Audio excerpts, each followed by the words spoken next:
everybody. Once again, this is the Delphi Council Debriefings, where the storm has a name. Once again, we are your hosts, Lehman, Mark, and JM.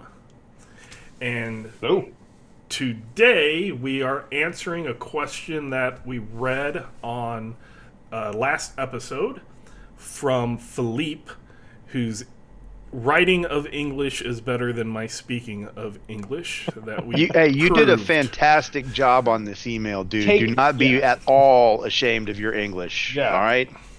So most of us are professional writers or semi-professional writers, and we're like, nope. You have a great grasp of the language. You used words a lot of native English speakers are going to go, what? So yes. Philippe, we wanted to get into, and we thought that this would be an entire episode in of itself, and felt that after 4 of the 8 realities, having a little break to do something else felt appropriate. So the main question you had was that was about constructing campaign arcs. How do you prepare them, play them, end them, and begin anew? And you also had stated that you have a large group of 12 players, soon to be more. So we're going to split this up kind of into 2 sections. One would be about large groups. How do you handle large groups? And we weren't sure on if that meant that you had 12 and plus people playing the same game at the same time, or if you have 12 players in a couple or various groups that are playing at different times. So for all the listeners out there, we'll give different we'll talk about both aspects of those. And then after we do that, we'll get into the campaign arcs. So for the large group, or 12 players, which may or may not be in the same group, let's start off with JM. Awesome. Well, so I do. Lehman and I were talking about this beforehand. That's sort of how we came into game mastering. Was that was the assumed size for me, jumping in on Palladium, where Kevin's talking about the Defilers campaign and how many people were meeting at the Detroit Gaming Club, and it was like, oh, I guess I'm supposed to have 12 to 16 players. So. I mean, I've done it. I've done it for a while. Like old school D&D was really easy to kind of handle all that. So I think there's really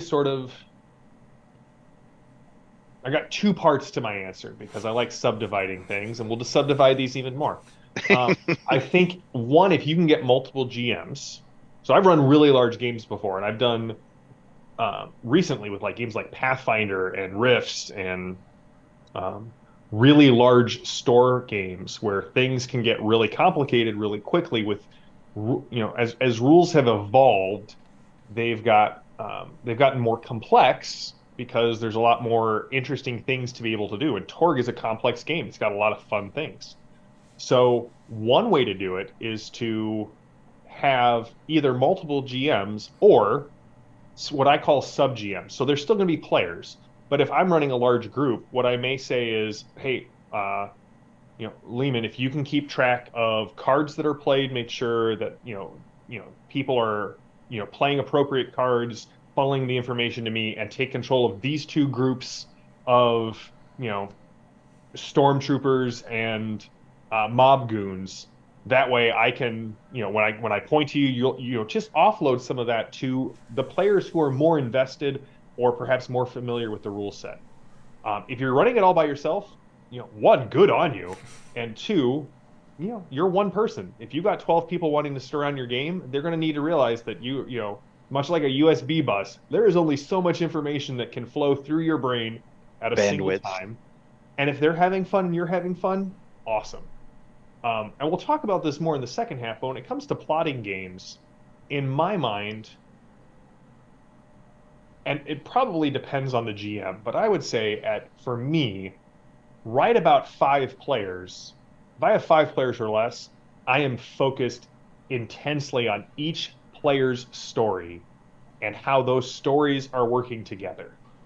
At 6 players or above, I may throw bits of a character's story, But at that point, I'm focusing on the adventure as a whole, and the players can interact with the adventure story. But at that point, because there's just so many of them, like with 6 players, if you gave each player 10 minutes of spotlight just on their character, that's an hour out of your session. And at 12, that's 2 hours out of your session. Like nothing would get done. So I think that, and you got to figure out your own breakpoint. But at some point, it really becomes more of the story that all of these people are experienced versus each individual story and how they all kind of weave together. So those are my. Sure. Great tips. And Mark, what would your thoughts be for large groups, either or, everybody at once, or various groups? And you deal with some of this in Torganized Play. Yeah. So we have Torganized Play has a shared world. We've got over 200 players involved in the campaign. And so we have a campaign, right? That's a world, and various GMs, if they want to write something for it, that's fine. We have a document on how to do that. For the players, though, you've got your typical tables. Like Jan was saying, 5 or 6. We top out at 6 because really that's, if you're going to do it in a 4 or 5 hour slot, you can't accomplish a mission in that time frame with more, because even if they work quickly, you just, like Jan was pointing out, with how much time a player takes with just doing simple things, even efficiently, you start geometrically building up how much time it takes to get through everybody. So that's the kind of the line we've drawn. But the organized play method, really, you have what we call critical events, and you run multiple tables through the same mission or various missions, and then the GMs who run them report back to campaign staff that this is what happened in this event, or these are the events that how we've got a log sheet, and you tell us what happened. And then we, at the end of the day, we look at and say, okay, more tables had this event happen than this one, and so that's what predominantly we declare happened in the world. Sometimes your table, if your table didn't do that, okay, whatever. But that's really the only way you adjudicate that in that kind of scenario.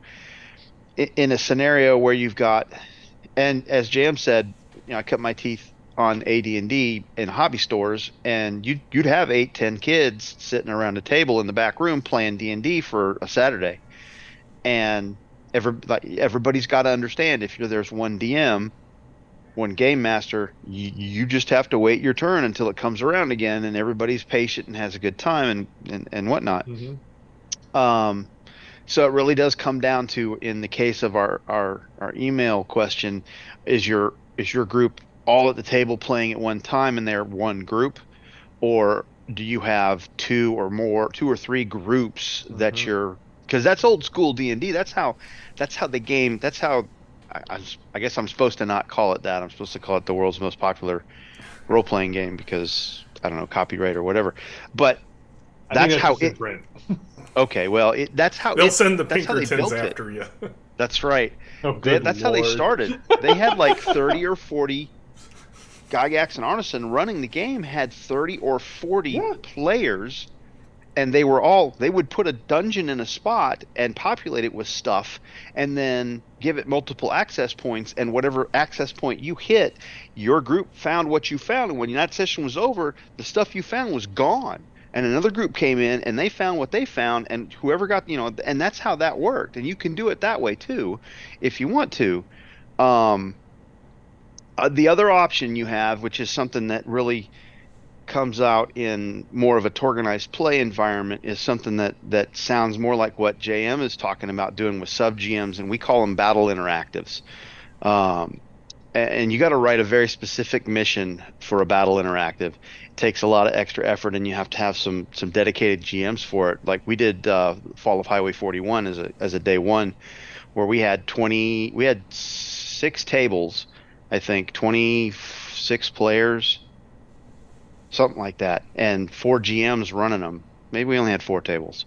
And we split them up into groups, and everybody had different things they were doing, and then they came back together, and one table's events affected another table, and if you failed to accomplish your mission objective on this table, that had consequences for all the other tables, and this, that, and the other, and things could pop up over here, and we had things flying over, hitting all the tables and doing stuff, and it's a lot of fun. It's a lot of work too, but yeah, go. I just had a great idea of running a dramatic skill resolution where each step is actually 4 steps happening at another person's table. And so that group of Storm Knights runs through their DSR, and if they succeed, that's step A. And then it moves to step B at another table, and then step C, but each one is like 4. Oh.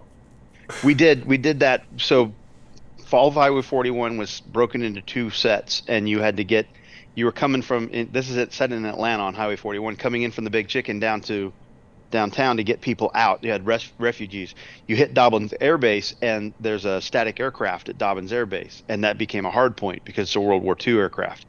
And so everybody came down into that, and then there was a battle where Baruka brought all of his people up to that location, and they had a fight right there. And all of the tables that were there, everybody had a different piece they were defending, and you had a different task you had to accomplish. And the tasks that they had to accomplish became the DSR to escape and evade from the base because, and they didn't know this, the hard point's going to fall. Baruka has his entire army coming at you. You have 20 some odd Storm Knights. You are not going to beat him. And that became relatively evident right off the bat. So everybody realized, oh crap, this is going to fall. How do we get out of here with as many? And the goal was to try and save refugees, right? So every table had a different goal. And then at a certain point, the marshal came on and said, the hard point has fallen, do these things, and all the GMs knew what that meant for their tables, and they executed certain steps, and then they shifted over from whatever they were doing, which was fighting Adinos, to getting the heck out of Dodge. And everybody had a different thing, and all of the tables that were trying to accomplish things, whether they did or not, affected how they escaped and evaded, whether they put modifiers on it. It was a lot of fun. It was a lot of work. It took us, I think we had a month's worth of prep to get all of that stuff involved with all the GMs and everything. Anyway, you need to hold up a little card for me, Liam, and when I'm getting off topic. The point is that's one way to do it, but you have to write very specific content when you're going to do stuff like that. But then you can get a lot more people involved, larger groups. Yeah. Okay. Sorry. No, that's fine. We're here to give different opinions and things that we've actually played through, whether it was Torg Eternity or other games, is always helpful. So in my own experience with the extremely large groups, Torg Eternity as a core mechanic solves one problem, which is initiative. So in the old school games and in the times when I was playing different Palladium games with over 10 people, and when I went to Purdue for 2 years, there was the Purdue Fantasy Club that played a game called Adventure Quest, which is still ongoing. And it started in the 70s, the same campaign. That's cool. Awesome. And in those games, one side went and then the other side went. It wasn't individual initiative. It wasn't this guy goes and then this guy goes and then this guy. It was one person over there rolls, one person, the game master rolls. Whoever wins initiative, that's the side. Well, with Torg Eternity, you have the card flips that all the heroes go and all the villains go.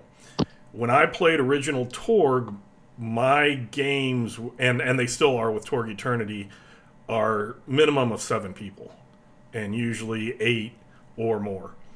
And in original Torg, and in other games that I did like that, I would start, and whoever was on my left, they went first, then the next person, then the next person, then the next person, until it got to the last person. I let them choose where they wanted to sit. And sometimes they would get up, and because I would always do the random die to determine who'd get hit, and Tony would always get hit.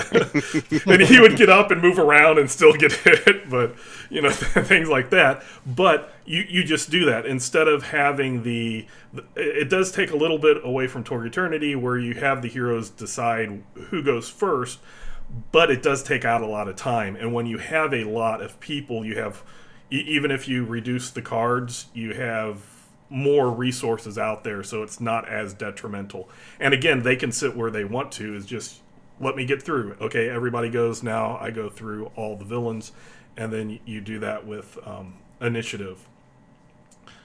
The other thing, as I said, I was in a fantasy club at Purdue University for 2 years, and it was about 40 people. So it wasn't the 200 people at Organized Play, but That's it was not sitting at the table playing at one time, by the way. That's just in the group. Right. So, but it was, let me be clear on that. It was 40 people around 40 people, say, showing up every single Saturday. Freshmen, newbies, that's where I learned the term newbie, was Fridays. And you would play up until Halloween. Halloween was before LARPs were known to be LARPs, it was a live action fantasy game. And we would do that for the newbies, and then the weekend after that, everything was Saturdays. So on those Saturdays, at that point, you'd have about 40 people show up. You'd have 3 or 4 game masters. The game masters would get up front. They would give their pitches, and then the people would decide who they wanted which sounded interesting to them. And sometimes it could be the plot. Sometimes it could be that's an awesome game master. I want to, play under him. Sometimes it was like, my character's best buddy, he wants to go on this adventure. I don't really care, so I'll go with my character's best buddy. JM and I apparently have the same thing where we knew real people by their characters' names for like years before we ever learned their real names. And it's usually when the character died is when you were forced to learn what the person's name was. So I would be walking down the street. Tried to write him a letter and went, I can't put the Okapi on the line. Guess I better learn his name. So yeah, it was like, walking to class and you'd hear somebody yell out, "Hey, Falstove!" And I'm like, "Oh, Malcolm, how's the warrior doing?" Yeah, we did have a Malcolm, not based off of you, Mark, but that was a thing, and we had assistant game masters. Before you were allowed to fully game master, you'd work as an assistant game master and work, and you would do that where you would move some duties off to the assistant game master. So that is it for my personal Torg experience. There were a lot of times when I had 2 real groups, and they were 2 different groups because they were from different cities. And I'd have friends in St. Louis, Missouri, and friends in Columbia, Missouri, and we would have, it was just really easy. It's only an hour or 2 hour drive. So I would drive there, play with one group, and stay in Columbia because that's where I was going. After I went to Purdue, I went to University of Missouri. That's where my group was there. And in those times, I used the same Cosmverse. So that's a thing that you have to think. If you have multiple groups, do you want them in the same Cosmverse or not? I love the idea of it being, and this was pre-CSI, but it would be like CSI Las Vegas, CSI New York, CSI whatever. Each group is their own group. So at the same time, I had the Knights of the Road and the Knights of Dunad going on, and then we had Winfield's Raiders came up as the group. And then people sometimes would move and they would switch groups. So then Winfield's Raiders became Richelieu's Raiders, who became the Night Raiders, because their leader kept switching what group they were in. But sometimes you'd have one member just like, "Hey, could I go with you? Could I ride along with you and play with the other group?" And it's like, sure. And then they would be the special guest star, kind of like you would see the crossover TVs. And I still do that today. I have the Knights of the Heart, which they've retired after Relics of Power Redux. But I still have the Knights of Knights Without Borders is the other group. But sometimes one group will pick up something that the other group will later need. And then they'll hear about other people's exploits and what they did. And it just makes it cool. And then players know if their character dies or their character gets retired, they have a lasting legacy in the game. Yeah. So, it kind of, there's some of my players who love the martyr card because they like switching up their they love playing different characters. But some, I know people get invested in your character, and it's a way to soften that is you can have a legacy after your character dies, or original. This is the same Cosmverse that I did it with original Torg, and they the original characters are still those groups, but those are NPCs groups that are taking on a leadership position. So now the new player or the new characters, the new Storm Knights, the players have a link to those higher ups because those are their previous characters and that legacy type thing. So that's what we would have for large groups, both as a lots of people at the table at once or lots of people at different tables, either at one time or different weeks or different days of the week that all kind of intermingle. So we'll move on to the question about the campaign arcs, preparing them, playing them, ending them, beginning anew, tips, tricks, things that you do, and we'll go back to JM. Oh, good Lord. Okay. Do we want to break these up individually or just have me just whatever rant? Rant on my soap. Riff it. All right. So I always like to start with a villain in mind. You can go back and look at the campaigns that I ran online, the Horsemen or Eternity Shards or the Fet 5, and there was always like a clear villain or goal. So if you got that in mind, Torg has enough great world material to spin around that. So like I think so the Eternity Shards game was very much MacGuffin driven. There were all these Eternity Shards that the group was after. And there was obviously someone who was stopping them, so I had to figure that out. But I kind of wanted to show off, do like a Cosm jumping one, because it's the first time I ran Torg, and I didn't want to like get bogged down in only being in one Cosm. And then the Horseman game, I had this idea of a villain from a mini Cosm that I had created. And so I needed to like kind of put together this, somebody who was trying to access this mini Cosm and go about it. So I like to start sort of, I don't want to say with the end in mind, but with the major opposition. And then in the Fet 5, I was just like, cool, I'm going to pick two Cosms. They're going to attack the same city. And so we had the Nile Empire and Tharkold fighting over Istanbul. And I was like, cool, that's just, I don't even know what else I'm going to do with it because that's enough information to get my players into trouble. And so I feel like in Torg, because it's so cinematic, you can start with that in mind. I don't want to say the end because we never really know where the game is going to end because the dice tell a story. But that gives me the overarching plot on where to start my campaigns. Something else that kind of came out, when you're looking at opposition, you don't just need to look at one Cosm, because I got this idea in the Horseman game that, halfway through year one, the High Lords are not stupid. So I had certain High Lords recruiting Stormer teams that looked an awful lot like Delphi Council Storm Knight teams. So they would recruit mercenaries from other Cosms. And so, they fought a group that had, a Cyber Witch and a Techno Demon and a villain from the Nile Empire. And they were like, this is not okay. I'm like, listen, it's effective. And you can't imagine that people who are leading an invasion are going to go, hey, that guerrilla warfare thing's really effective. And so I had brokers that were then like, they would put together Stormer teams for you. So that last part's neither here nor there. I just really enjoyed it. So for me, that's really where I like to get my start. After that, figure out what Cosm you're actually starting in, and read through the book.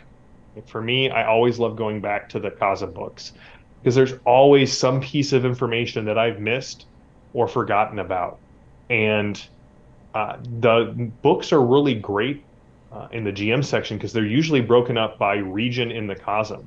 Thinking back to Orosh, where they have, hey, here's what's going on in Pakistan, and here's what's going on in India, and here's what's going on in this spot. And there is so much creativity packed into the Torg Cosm books that starting a campaign or starting a new act is usually as simple as, if you have that, your primary goal for the campaign. And really for me, there's kind of those three, right?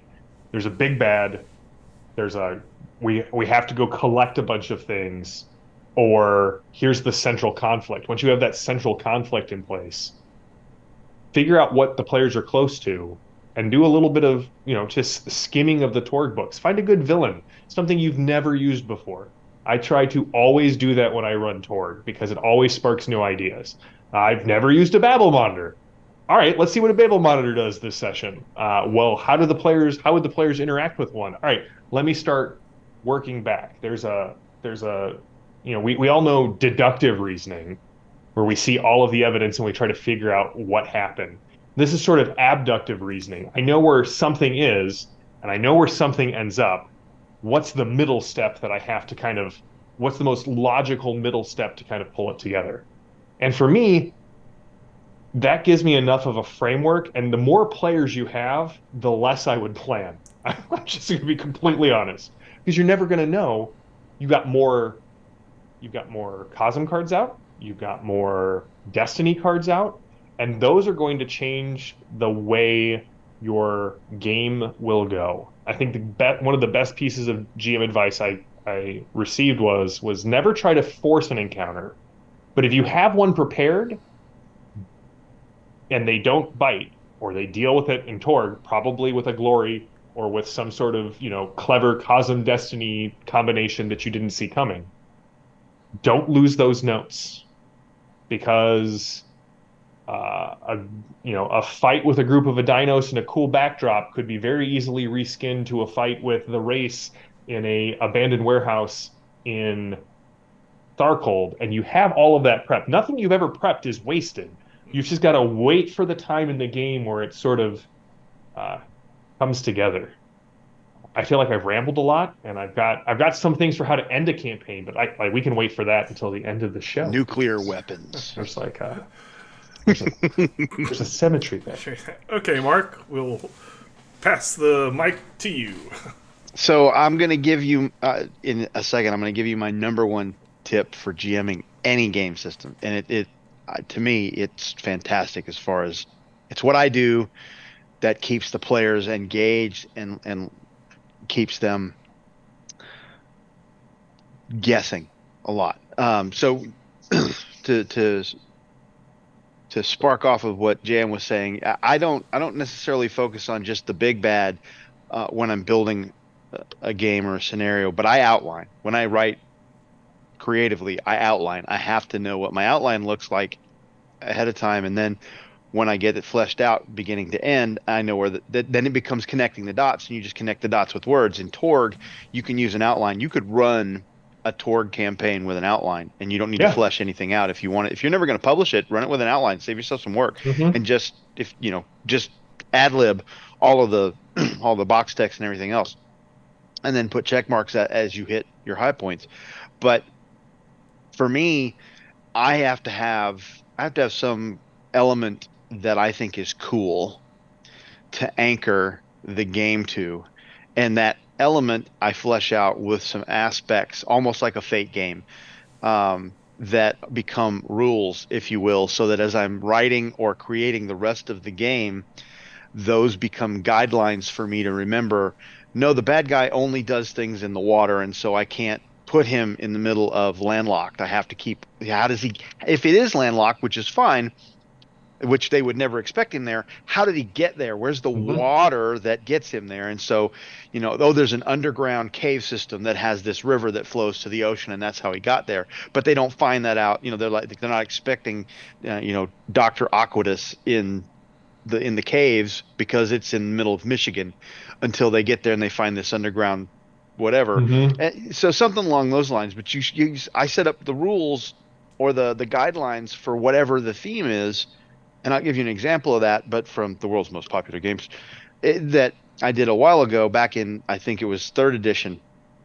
Malhavik Press came out with a great fantastic book called After the Fall, and it was about what happens if a planet, if the world you're going to run your campaign on was constantly hit with meteorites, and the core of meteorites had this special metal that had magical properties, and they listed the magical properties, and they had a bunch of aspects about what happens in this world, blah blah blah. And I looked at it and I said, wouldn't that be cool if I could get um my players attached to this location for like first to 12th level and then wipe it off the face of the earth. It took me Mhm. 2 years to get to the point where I could bombard this place, everything centered around that one spot, everything for 2 years. And then I wiped it off the face of the earth with a meteor shower. But I built an entire campaign around that. I built monsters around the idea of what had happened and why was this coming. And I monkeyed with the rules and had a druid that was doing undead stuff and creating vampiric plants because living beings were the scourge of the earth, and if we could just get humanoids off the planet would be fine. And so this ent became a lich and started animating plants that were vampiric, and it was calling this thing down, which was bringing a bunch of meteors, and boom, that was the penultimate. Anyway, the Now we point know was what living land Aurora mix zones are like. Yeah, that would 100%. be fan that would be fun. I could do that. Um, you know a guy. So the point is the what I wanted to get to was, well, I can't do that on first level. I got to do that at 12th level. Well, how does that start and where do we get? And I had milestones I had to get my players to in order so that they would be ready for this, so that they wouldn't just be, oh, well, you're nuked. Let's start up a new campaign because I just blew Mhm. you all away. How do they survive it? And so we had a game where they went through it and acquired the tools to survive this, to identify it was coming, and then know what to do to survive it, and then do the thing to survive it, and then come out after it. And it was a lot of fun. So my point in all of that, how to build the game, is find a thing you find interesting, cool, Mhm. fun. You want to explore it. You've never done it before, like Jan was saying, whatever. It could be a bad guy. You're like, oh, this is a cool bad guy. I really like this guy. Okay, build that out and then extrapolate in your head the ideal party and game it out in your head how it would work, how you would think you would want it to work, like a walkthrough, and then build that. And I guarantee you, if you build a walkthrough with the perfect party, and then you run that for your party, they will be off the reservation in an hour. And you'll be like, well, what the heck do I do now? I don't know how to. They're over here. I don't. This I would plan on this. That's fine. But the point is, it's not gonna be boring for you because you said, well, I gamed it out, and they're just gonna walk through the tunnel. No, they're not. I promise you, they're not. You've built a scenario that they don't know what's coming. You know what's coming. They don't know what's coming, and they're gonna make decisions you never thought about. At which point you're gonna have to wing it, which is the art form of GMing, in my opinion, is not letting your players know when they've departed from the stuff Mhm. that you've prepared, and they're so far away from it that you have no idea what's going on, but they don't know that Mhm. until you figure out a way to connect where they are to where the plot is, and they Yep. get back onto it. And that leads me to my number one tip for any GM for any game system ever: shut up. I mean, it's that simple. You've given them some clues. They don't have all the information, and they're going to speculate on what's going on. Mhm. Sit there and listen to what they're saying and take notes, Yeah. because they're going to come up with ideas you never thought of, and they're really cool. And the other thing about player, they like to be right. Mhm. So occasionally you got to throw them a bone and like, well, that's a really cool idea, and I know about three things over here they don't know about that's gonna be great foreshadowing, and they just did your foreshadowing work for you, Yep. right? And so when you say that's really cool and it fits with this thing over here, and I have to drop two breadcrumbs, and they find them and they think I'm a genius, and you're stealing from them. So just listen to them, take notes, and then connect the dots. It works great, and everybody loves it because they were right. And players, like I said, players love to be right. Okay. Well, and then you can also riff off that idea. They may give you a good Oh idea. yeah, You go, okay, but 100%. now I'm going to twist that just a little bit. Yeah. Yeah. So I'll do something very different. I will say, for starting, decide what is your definition for campaign to begin with, because there are different. The word campaign does mean different things for different people. Old school AD&D, Palladium, Adventure Quest, 70s, early 80s, pre-Tracy Hickman, campaign was the setting. Campaign was the town, the area around it. Yeah. It was not the characters. It was not a plot arc. It was here's a cool place, locations around it, people, the tavern with the name, the Flying Eagle, that tavern that was burned so many times that it got its names changed to the Flaming Eagle Tavern. Those are the thing. That's where you start. And you can, if you're doing it as a campaign, is the setting. The characters inhabit it, and this is a really good thing that you can have multiple Storm Knights per player, and depending on what is happening on that session, they can bring whatever Storm Knights. And even though Torg Eternity, I always say, make it your own. Make your own, make the Cosmverse your own. The standard rule in Torg Eternity is everybody has the same XP. But as Torganized Play proves, and how original Torg proved that's a thing for fairness in certain games. It's not a first level going along on an adventure with a 10th level, and the first level gets killed, and the first level person has no hope of doing anything. Torg is one of the very, very few systems where I could have a brand new player introduced, and he can come in with a veteran that's been playing for years, and with possibilities and cards, he can be effective. Now, yes, he might not be as effective as the higher, but he can do something. He can contribute. He can contribute, yes. And that's a really cool factor. So if you go with that campaign, then you're thinking about the locations, what's out there that are interesting, and be accepting if the party fails. If the party fails, they can do other things. If they can't cross that lake because they don't know how to build a boat and there's no boats, then until they do that, there's other things for them to do. Now, this is completely wrong tips and tricks if you've taken the campaign as being, I'm pulling out the mega adventure Blood on the Blasted Land, and we as the group has decided this is the game we wish to play, the story arc we wish to play, then you have to think about your fail forwards, and everybody's going to be the same, character unless they die, but it's going to be the same character group for the most part during the journey. So I would say at the beginning, determine what type of campaign are you even talking about. Sandbox versus narrative. Exactly. Yep. And go from there.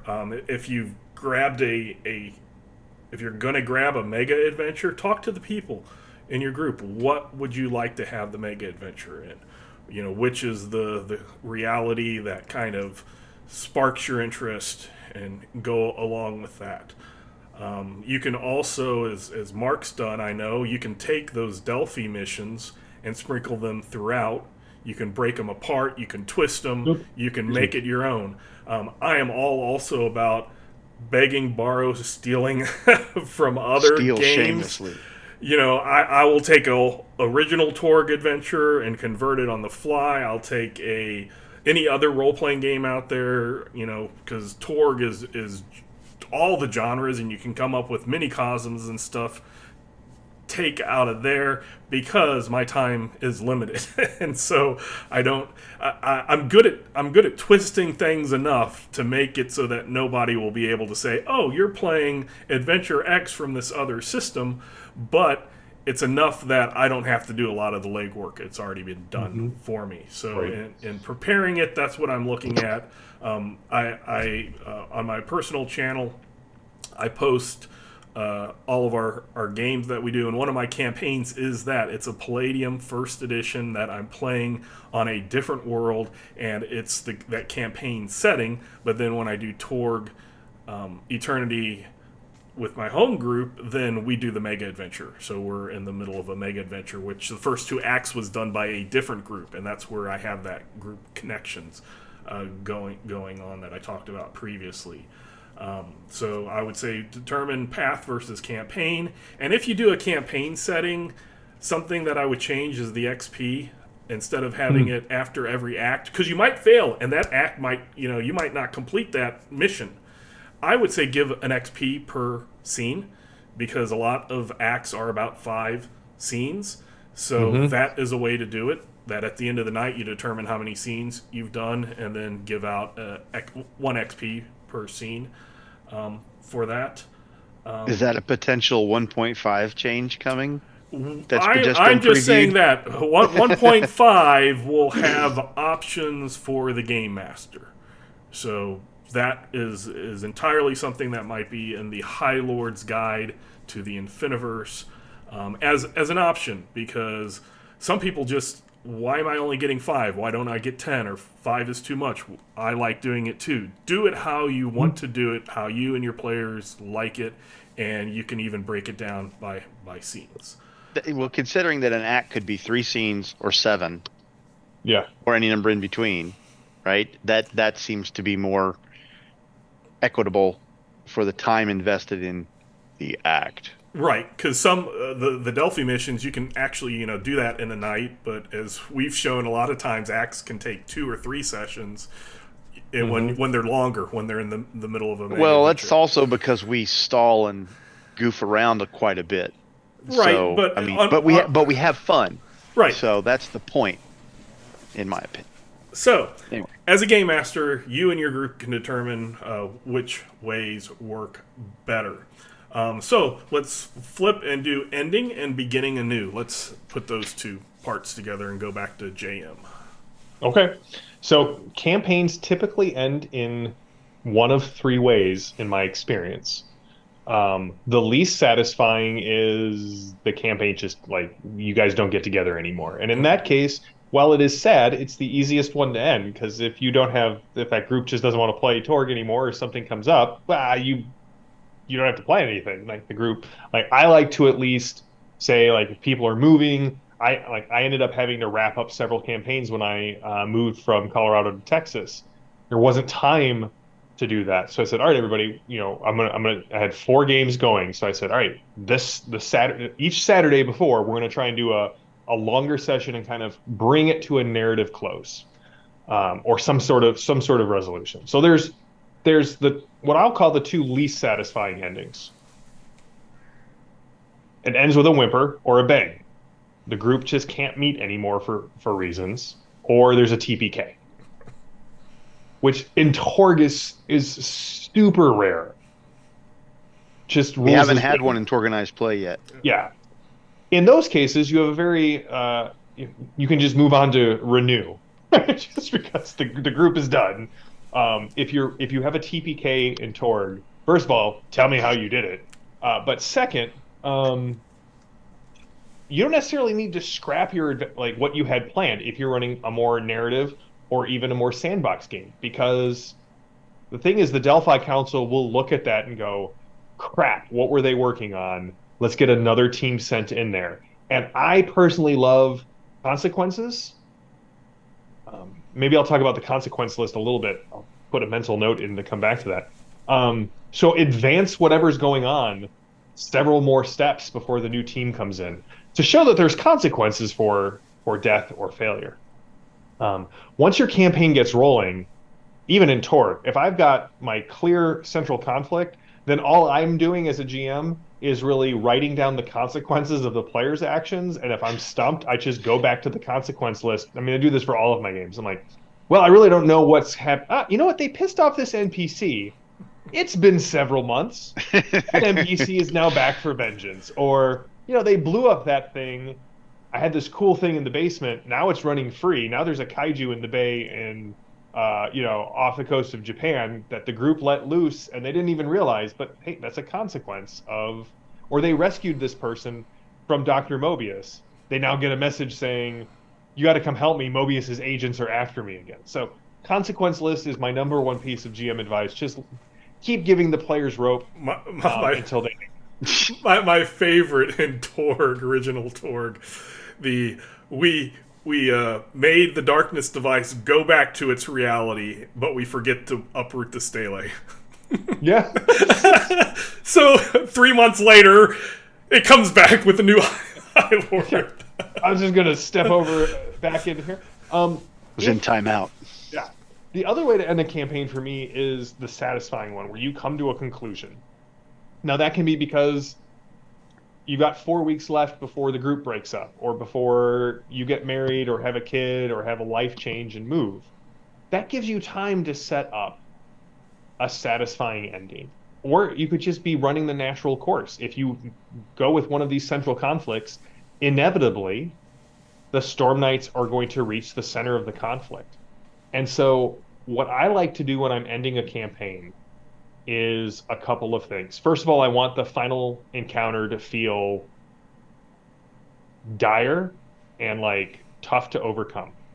But I also want to reward the players who have been paying attention. And I think like the nightmare rules in Torg and Orosh are perfect for this. Go crazy, make the nightmare insane, and then have every secret strip power from the nightmare so that the players feel rewarded. Have callbacks. When we wrapped up the Horseman game, I brought like every NPC who could possibly have made a cameo. I brought another Torg team that had helped them, and it was the largest session of Torg that I ran, but it felt cool for the players. And then I always like to, when I end a campaign, the dust is settled, they win, I'll advance the story several weeks or months and then say, cool, all right, Mark, how is your character enjoying, like, are they doing? Are they still in the Delphi Council? Like, each player gets to narrate their own epilogue, which I have found to be a really satisfying ending for a campaign. And then if the group is in love with Torg, which I can only assume your group is, because we're the Delphi Council debriefings, and we're talking about Torg, it's okay to like seed some adventure ideas so that when this group ends and the next group is coming up, and you're starting to talk about the next game, say, hey, here's some things that are unresolved from the last campaign. And then if they're playing another campaign, like Lehman said, like, I would take their NPCs. I did this in the FET 5 game. The NPCs, the high-level Delphi Council people they're interacting with, are the previous characters. And if you feel comfortable with it, go to Lehman and say, okay, tonight, your character is coming back to aid. Feel free to use them. Here's a couple of bullet points to make sure you pass on to the new group. And then it feels like a legacy game. And they're like, oh, look, it's the masked crab. That's so cool that he showed up here and saved our butts and gave us our new mission. Yeah. It's weird that he has this, restriction that he can only walk sideways, but whatever. His power's turned off if he walks forward. That's right. That's his bulk limitation. It all makes sense. He can't. Powers only work while walking sideways. So I think those are great ways to end a campaign. And then if you're wanting to go right into the next one, like I would always recommend take a night off, like the next week. Do the epilogues, maybe do a post-mortem. I love doing post-mortems on campaigns. Just get a bunch of food and drinks. Everybody gets to talk about their favorite parts of the last campaign, and then wrap up that with, hey, let's talk about the next campaign. Here's what I'm thinking. Maybe do your session 0 a little bit at that point. But give a good dividing line between the end of campaign 1 and the start of your next one. Awesome. I had a lot of notes. Lehman said, we're doing this one in advance. So that's what happens when Lehman tells us what we're doing ahead of time. The power of notes. That's right. Mark. So I've done both of the unsatisfying and the satisfying endings, because it just, if you run long enough, you're going to have a group die or end for reasons out of your control in the middle of stuff, and you're like, what do I do now? As an example, that after the fall campaign, after that fall, it took a different turn. We started doing a second arc, which, like Jam was saying, I had to figure out where, because they wanted to keep playing, and so I had to figure out where that went from there. And so I looked at the he's calling it the consequences list, which I love that. I'm I'm stealing that. Um, It's a I great. do it, but I don't call it that. But that's Yeah. I was like, I'm stealing that. So I'll give you credit. Um, TM. so it's copyrighted now. That's right. So I picked some things up, and we were beginning the next evolution. It was there was a definite ending, and they started something new that was appropriate for the level, and they were like in the first quarter of it, and that's how the whole thing ended. Um, and so I wrote up probably 4 or 5 pages of, because everybody wanted to know where it was going. I wrote up 4 or 5 pages of what my plan was and where it was going to go, and if you had gone on this is what I envisioned it would have happened, and I sent out, let them know what's going on. Um, the satisfying ending for me, it's that is a feeling like no other when you've Hmm. invested, you know, in I would assume all of our cases, multiple years with the same group of people, going from beginning through the Hmm. trials and tribulations of not just the fictional trials and tribulations, but the real world. We got to get our schedules together, and so Yeah. and so's not in today. And oh, I really worked hard on my notes, and I built a bunch of stuff, and we can't play it. And I really wanted to play this, and you didn't get to, and then you get to, right, and you've built this thing up, and now you get to the big reveal on the King Daddy-O of Evil or whoever, and they face the bad guy, and everybody's like, "Oh my gosh, he's a bad guy," and then they defeat him, and they're like, "Oh, we got him!" All of that stuff. It really. I mean, we're describing it, but it really is indescribable until you go through it and spend the time and do it and get to the end, and you just sit back and you really do sit back. And there was when we finished both the Garson's Refuge thing and um the Book of Greven Aldor, there was a moment of silence Hmm. when the last die hit the table and rolled, and I said, and he drops. Hmm. You succeed. You know, we Yeah. did it. Yeah. Yeah, you did. Holy cow. And then it just erupts and all this, that, and Yeah. another. One of the things I would make absolutely certain you do in either case, it's easier to do in a satisfying ending. It's harder to do in the unsatisfying ending, but I would suggest that you find a way to do it, is that you have a moment where you sit back and after the euphoria is gone, is you let your players ask questions Hmm. about what that whole thing is. And if it's not going to impact what you're planning on doing in the future or whatever, tell them the secrets, Yeah. the things they missed. Oh, back here, that guy that you thought was the fiance, no, no, he was not. He was this guy that you faced over here. That was him. You let him go, and he just started doing his thing. Really? Or they ask a bunch of other questions. You answer all their questions, and that's very satisfying for the players to the thing, and it'll become like you can almost do it almost like a potluck thing where you just get together over drinks Hmm. and food and have a conversation. And everybody talks about the fun they had and the cool thing they had. One of my players constantly is getting, and I didn't do it on purpose in the second time, but he gets a statue. It's like a 25-foot tall statue of this dwarf. And so the next time he's playing a different character, and I dropped a statue in for him. He's like, "Oh shit, I got another statue." Yeah. It was fun. It was like the callbacks you were talking about. Yeah. Rod did that for us in Torg Eternity. In Torg Eternity, like second or third year we were playing home game, we went on a mission to a pocket cosm that was old Torg rules. Oh, that's And cool. when we went there, it was all of our old Torg characters, or original Torg, sorry. It was all of our original Torg characters, and that Cosm had advanced a number of years in the war. And we got to see where Rod had advanced our characters in the fight against the High Lords. And it was really cool Yeah. to go back and see where everybody was. And there were like a bunch of callbacks, and Hmm. everybody really got jazzed about seeing the impact that their characters had. And one of the contacts was somebody that we knew, and this, that, and the other. And we're all, oh, that's cool. That's a lot of fun. So, I mean, the ending, it, there needs to be closure. Mhm. It's like a death because it's over, right? Yeah.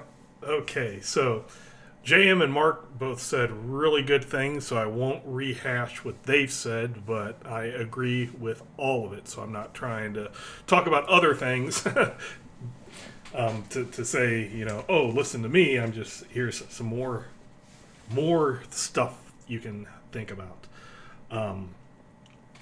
So as I stated before, I've done the retirement, but I have also done original Torg was pre Amazon internet World Wide Web days.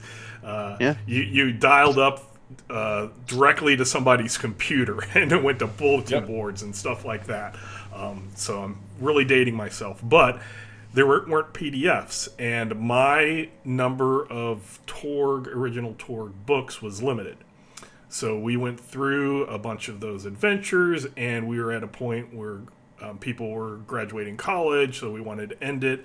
And I took them through the very last adventure in original Torg, War's End, and that was going to end things. A few years later, most people lived within relative 2-hour distance, and it was hey, Lehman, you want to game master Torg? And since I started game mastering Torg is the one game that I will always say yes to. So there's been games that have gone in and out of my favor, and Torg is always in favor.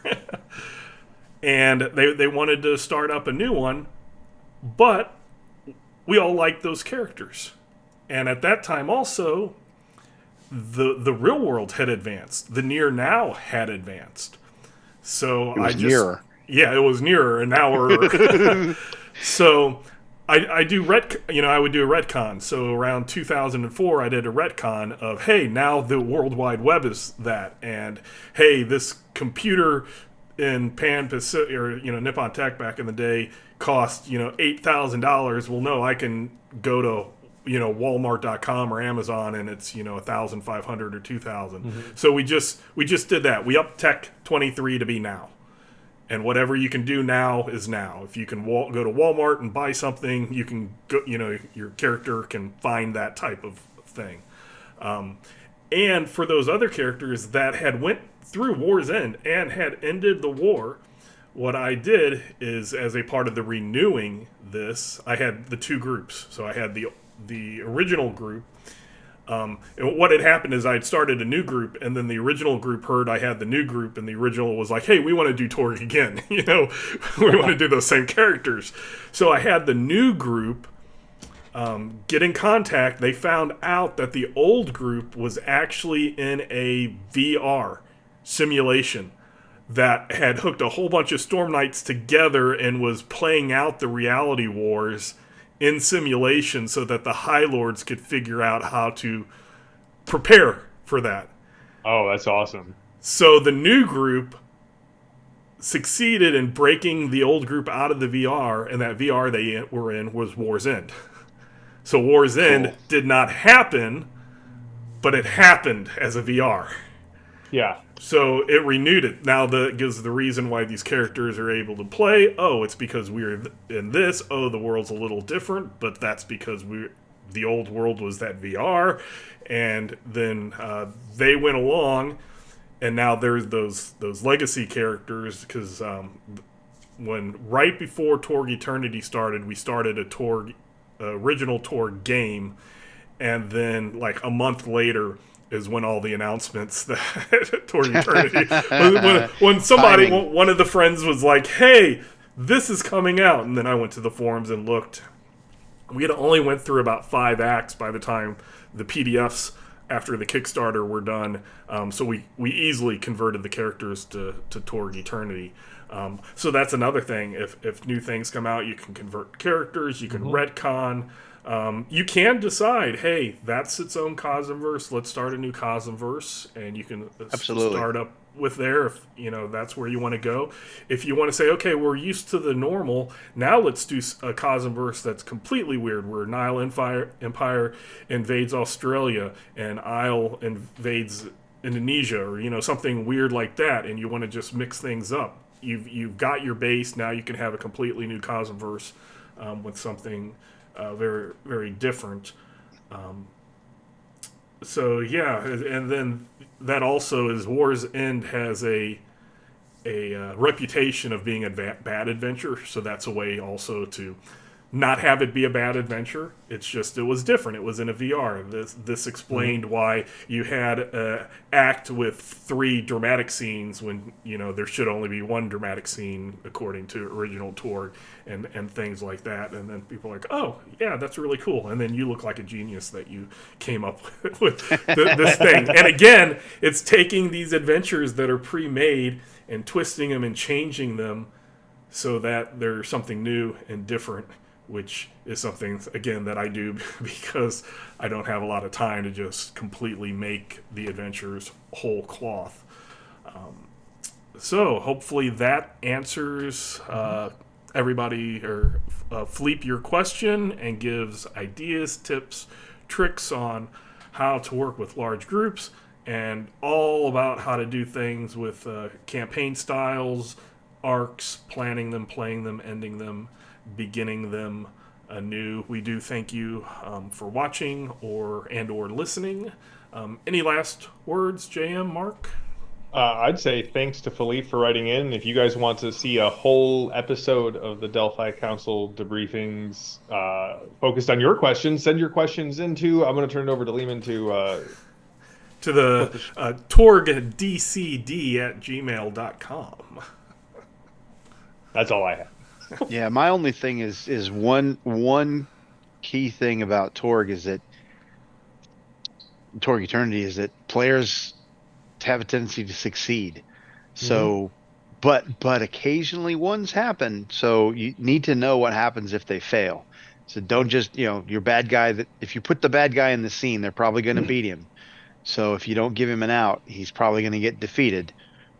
If when you set up a DSR or a chase or something, what happens if they fail? Because it doesn't happen often, but when it does, if you're not prepared for it, you're going to be standing there going, and that's not good. No. Anyway. And introducing the concept of the bad guy at the beginning can be good, but introducing the big bad at the very beginning can be bad in case the Storm Knights tear him apart before he can flee. Because that has happened multiple times. So that's where a good lieutenant comes in, or something else that can hint Flunkies at the bad guy, who can point that there is this bad guy and what he is or what she is, but not put that BBEG at risk, unless that's something that you want to do. As a thing, because it just popped up to me. I don't know where I read or heard this, or if it was a friend, but I just thought it was super cool, and decided to use it in the game, where I kind of built up a BBEG, and I had him be this huge demon.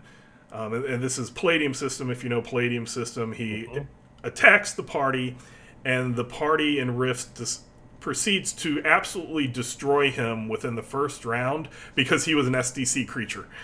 Yep. And Been there, done that. And the party was just like, what? And it was like a red herring. It was something different. It's set up for something later, but expect that to happen in Torg. Expect your players, your Storm Knights, to tear up something that has a super high toughness because they rolled good. They had the right cards. And things like that. So, having said that, we've done our hour plus a few minutes. We do thank you very much for listening and or watching. We will be back with another episode. And until then, we hope you have fun in your own Cosmverse. Bye, everybody.